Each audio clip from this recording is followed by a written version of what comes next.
Staining and finishing is what can transform your DIY project into a finished piece that will be a beautiful addition to your home. Tackling any new experience can be intimidating, and while the directions on the can are vitally important to success, there's nothing quite like getting to learn from the experience of a real person. In this series, I'm going to walk you through the basics of prepping your workspace, conditioning or prepping the wood for staining, and applying a clear finish.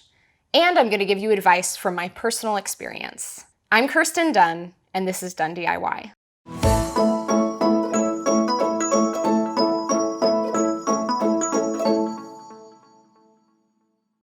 Make sure to check out our blog post for the written tutorial for this process. If you're watching on YouTube, click the link in the description below. Staining and finishing is one of those funny things that may feel intimidating, but isn't actually that difficult. And if this is your first time, I just encourage you not to pick your favorite project to try it out on. Staining is a simple way to upgrade your project. Staining can allow you to match your project to other items in your home for cohesion. A dark stain can be used on a lighter wood to make it look like an expensive hardwood. It can make different wood species appear more similar. And staining can be used to create dimension and interest in your DIY project. In general, it's a lot of fun, and it's simple to do. The first step is to pick your stain color. Visiting Dunn Lumber, you can view stain colors on samples of different species of woods, or you can pick up ketchup packet-sized stain samples for under $1 and try them out yourself. If you decide to purchase a stain based on the picture on the can, or even if you look at samples in the store, it's always best to test a sample for yourself on the same species of wood that you'll be staining. This will give you the most accurate results. Today, we're focusing on interior staining, though a lot of the general practices apply to both interior and exterior. If anything I say is contradicted by what the label on your stain says, always trust the label over me. Before staining, always stir your can thoroughly, making sure to incorporate any solids from the bottom of the can. Pigment can hide at the bottom of the container, and not stirring enough will give you a watered-down version of the stain. Remember, the darker the color, the more pigment there is. That means it's really important to stir dark colors thoroughly. Choose an applicator from the options provided in the stains directions. Generally good applicators include a foam brush, a lint-free rag, or a natural bristle brush for oil-based stained and a synthetic bristle brush for water-based. Because I generally purchase half-pint stain containers, I like to use a 2-inch foam brush because it's easy cleanup and it perfectly fits inside of the small stain cans. And rather than using a regular paint stir stick, I use a wide popsicle stick. Apply the stain liberally in the direction of the grain unless otherwise directed. For example, Varathane now directs you to apply across the grain.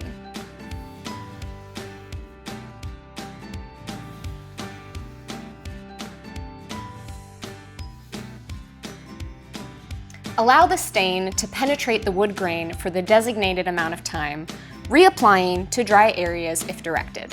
Most stains will give you a range of time to allow the stain to sit on the wood, and the time that you choose will affect the darkness or the intensity of the stain. Longer will make the stain more intense, and shorter will make it more subtle. If you're unsure, you can always test a section by wiping off the excess and then reapplying if you want to let it sit longer.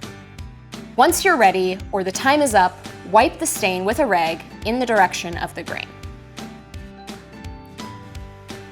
If you wait too long, you may end up with stain that has been unable to be absorbed into the wood and has become tacky on the surface.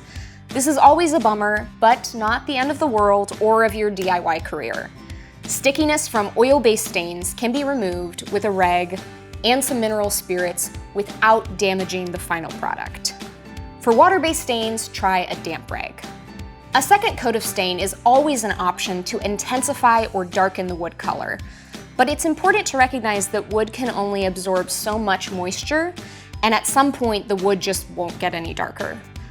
I've found that a second coat doesn't make it twice as dark as the first coat, but only makes it marginally darker.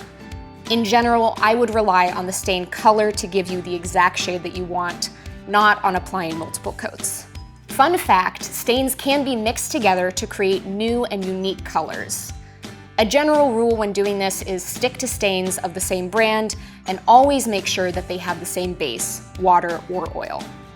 Depending on the level of protection you're looking for, stain can be left as is or can be topped with a clear finish. Whichever direction you decide to go in, be sure to allow the stain to fully dry first before using your project or moving on to the finish. Follow the directions on the can, taking into consideration temperature, humidity, thickness, and quantity of coats that may slow down dry time. As you're cleaning up from staining, be sure to check out our blog post on correctly disposing of rags.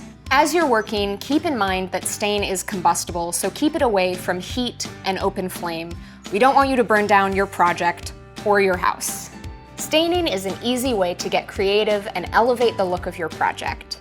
If you've been intimidated by the idea of staining, it's time to get your hands dirty. Stain is actually fairly forgiving, so if you mess up, don't despair. Sometimes the best things come out of trying to undo your mistakes.